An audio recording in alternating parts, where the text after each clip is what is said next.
Hey guys, got some first home buyer updates. Most of the first home buyer updates the last few months have been for Help to Buy or Queensland's Boost to Buy. They're two different schemes. Today's update is about the home guarantee. So it's the 5% deposit scheme. Let me just break down what the actual scheme is, what's changed and what the outcomes are and where this could potentially help first home buyers. So, all right, let's dig into it. The first home guarantee, this scheme is already in place. It's a 5% deposit scheme. That's what people commonly know it is, but it's called the first home guarantee or regional first home guarantee. 5% deposit is what you need.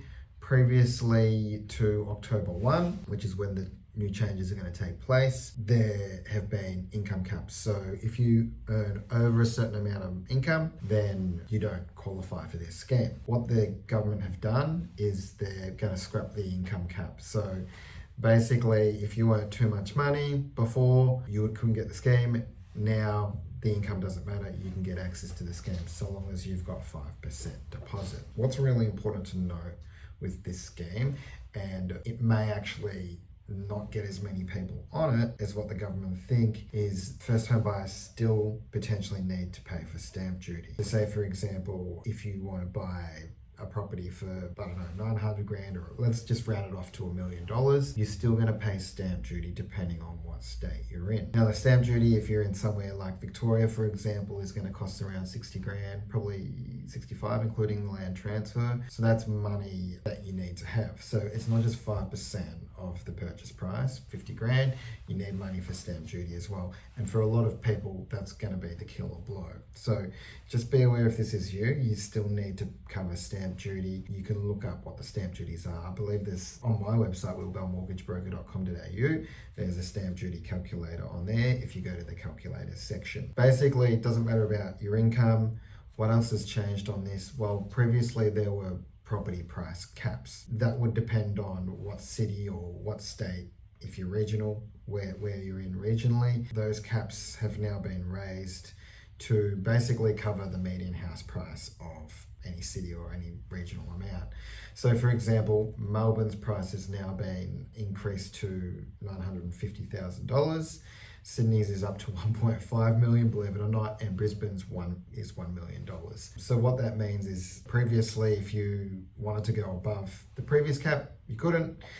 The caps have been moved in line with the median house price for that area. Another thing that's changed with it is before there was actual limits on the amount of people that could get access to the scheme. So for example, previously there was 35,000 on the first home guarantee.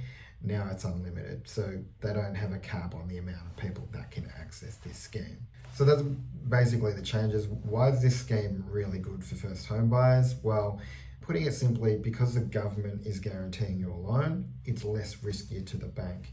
And because it's less riskier to the bank, it means the bank don't need to take out lender's mortgage insurance, which you, the borrower, would have previously paid for. That's generally up to 4%, depending on how much deposit you got, up to 4% of your loan amount. So if you're borrowing 500 grand, that's 20 grand you don't have to save up just to cover the lender's mortgage insurance fee. The outcomes of this, what's likely to happen? Well, we can look at some comments from the Property Council. The Property Council of Australia foreseeing potential 8 to 15% price increases in sub segments starting early 2026. What does that mean? Well, it means that they think this is going to add demand to the property market, which it will. How much it ultimately adds and how much it boosts prices at the end of the day, we're not going to really know, because there's several different factors that influence the prices of properties.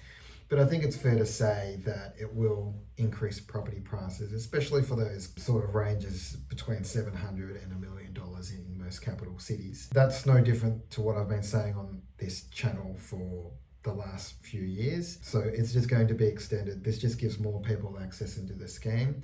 So if that's you, or if you're looking to buy a home in the future, I guess the need to know is that, well, these schemes are actually going to increase property prices as well. So yes, they're designed to help you as a first home buyer, but just be aware that if you're not in the first till early 2026, as per the Property Council of Australia, then it's actually going to punish you in a way, because property prices are going to increase, meaning that you've got to take out the additional debt and make those repayments for the life of the loan. So it's just to be aware of that. Yes, it helps you, but it's giving with one hand and taking on the other. If this is something you want to get on, the links will be below in the comments. Also, if you're wanting to get on, if you don't have a 5% deposit, there is the Help to Buy scheme. So you can look on my YouTube channel for all of that sort of stuff. There's plenty of content on there. Any other questions, comment below. Cheers.